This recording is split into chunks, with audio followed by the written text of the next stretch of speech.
Halaman 168. Topik dari teks tersebut mengenai apa topiknya? Penemuan baterai. Apa penemuan pada tahun 1800? Apa perjalanan Volta menjadi fisikawan? Apa perjalanan hidup penemu baterai? Ya, yang betul adalah penemuan baterai. Tapi selain baterai ada nggak yang ditemukan? Ini bukannya Volta, coba kita baca ya. Penemu baterai Alessandro Volta merupakan sebuah fisikawan Italia yang menemukan baterai. Alessandro Volta lahir pada tanggal sekian. Dia menjadi profesor fisika di sekolahnya tuh. Ada menemukan sebuah perangkat yang dapat menghasilkan listrik statis. 1779 di Royal School dia menemukan tumpukan volta, yaitu metode praktis pertama untuk memproduksi listrik. Mulanya ia menumpuk piringan tembaga dan cakram berselingan dengan potongan karton. Nah, terus ke bawah Alessandro Volta menunjukkan bahwa listrik dihasilkan ketika logam. Oke. Bukan penemuan baterai, karena kata baterai tidak diulang-ulang berkali-kali. Di setiap paragraf yang diulang terus yang mana? Ya, berarti jawabannya harusnya perjuangan Volta menjadi fisikawan. Yang tidak punya buku tolong tulis perjuangan Volta menjadi fisikawan nomor 1. Kenapa tidak pilih penemuan baterai? Karena penemu baterai itu di judul. Topiknya kan yang dibahas terus di setiap paragraf, ya.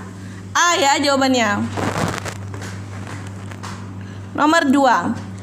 Kalimat tanya yang sesuai untuk mengetahui isi paragraf pertama teks tersebut adalah siapa penemu baterai, tapi harus pakai tanda tanya. Kalau tidak pakai tanda tanya bisa salah. Ya Farah, tolong kalau menulis suruh kalimat tanya pakai tanda tanya, betul. Yang lain yang belum tolong ditulis. Siapakah Alessandro Volta? Tanda tanya, betul. Silakan ditulis nomor 2. Siapa penemu baterai atau siapakah Alessandro Volta? Boleh. Paragraf ketiga, Pak. Kalau kalimat utama tidak usah ditulis, yang punya buku hanya garisin saja. Kalimat utama paragraf ketiga adalah Alessandro Volta menunjukkan bahwa listrik dihasilkan ketika logam yang berbeda seperti kuningan dan besi satu sama lain saling kontak dalam suasana lembab. Sampai suasana lembab, garisin. Sampai suasana yang lembab. Lanjut. Informasi mengenai proses terciptanya baterai terdapat pada paragraf berapa? Paragraf kedua. Tolong kalau menulis bahasa Indonesia jangan pakai ke strip 2. Farah. Kedua langsung ke DUA. Harus kayak gitu. Jadi tulisnya pakai tulisan. Itu aturannya. Nomor 4 kedua ya, pakai tulisan ya. Nomor 5, tuliskan kesimpulan dari teks tersebut. Ayo kesimpulan. Berarti kalau kesimpulan dia ngambil ide pokok yang penting-penting jadiin satu ya. Kesimpulannya, Alessandro Volta, fisikawan Italia, menemukan listrik statis. Ya, menemukan listrik statis ya. Di antara dua logam yang saling kontak dalam suasana lembab. Karena ada beda potensial, dihasilkanlah voltase atau volt. Jadi intinya Alessandro Volta itu fisikawan dari Italia, menghasilkan sumber listrik statis, baterai, dari hasil kontak antara dua logam yang suasananya lembab sehingga ada voltase, perbedaan voltase.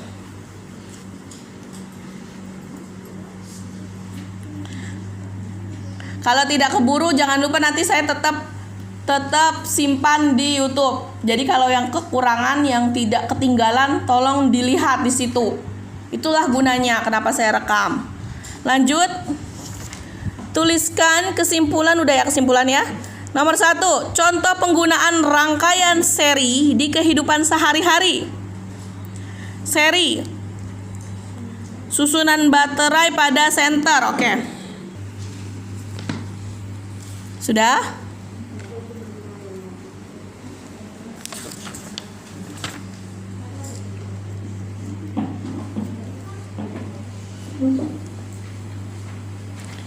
Oke, nomor 4 ya.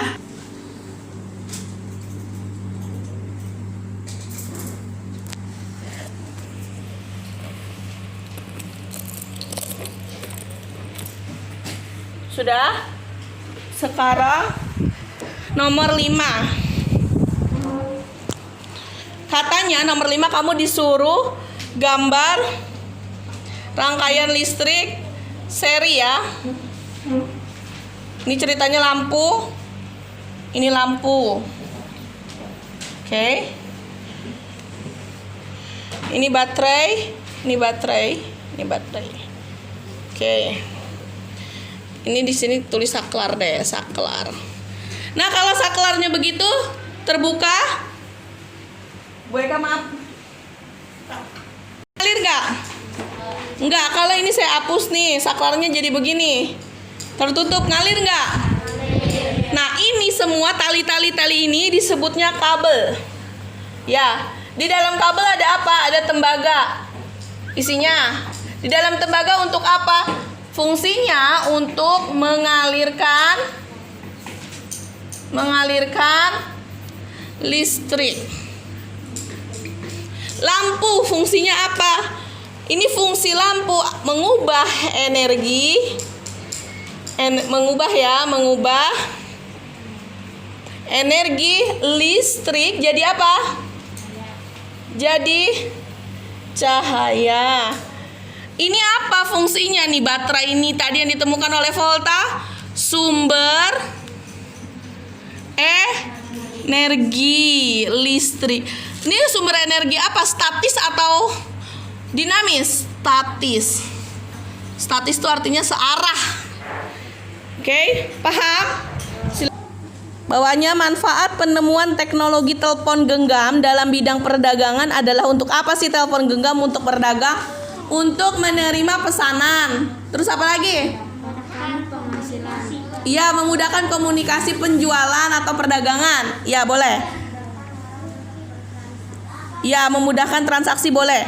Contoh perubahan sosial budaya setelah hadirnya kemajuan sarana transportasi di pelosok adalah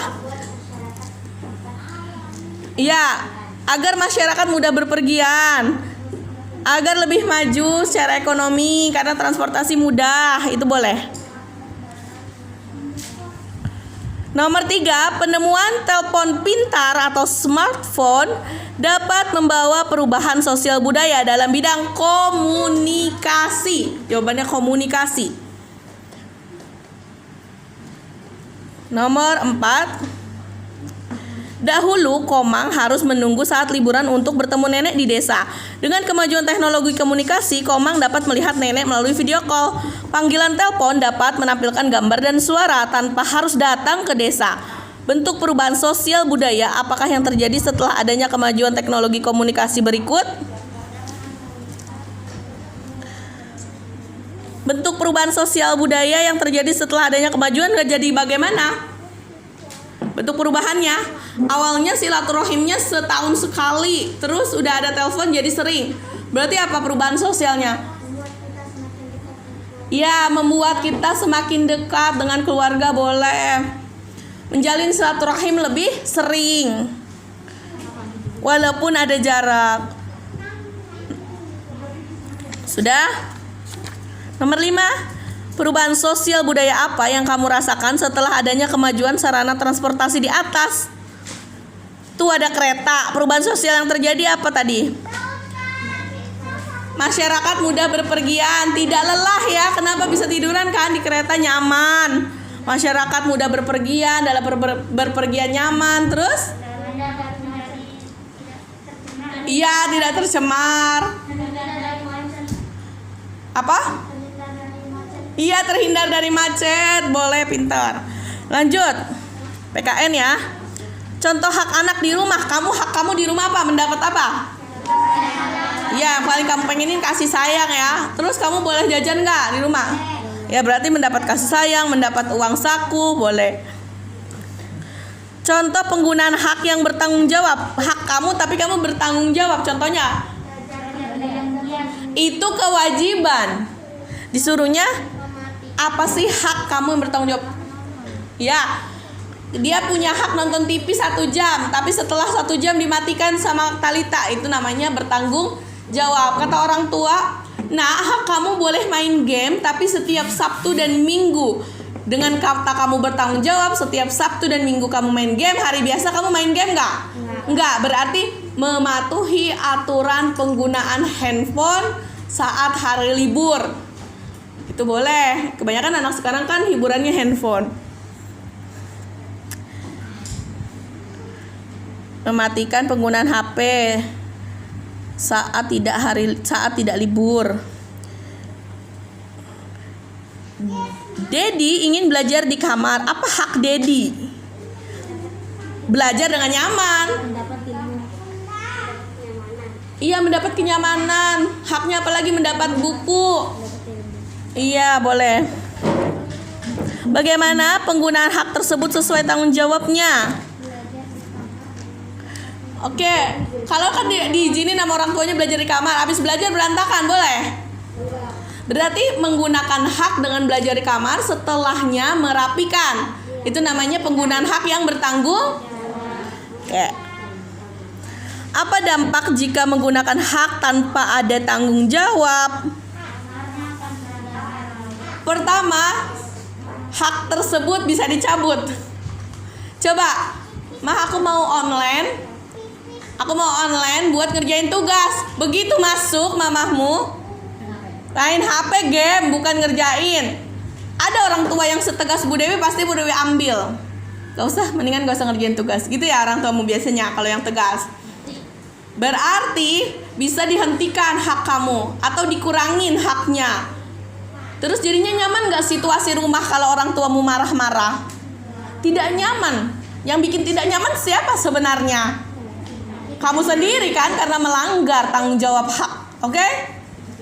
Jadi bisa dihilangkan atau dikurangin haknya.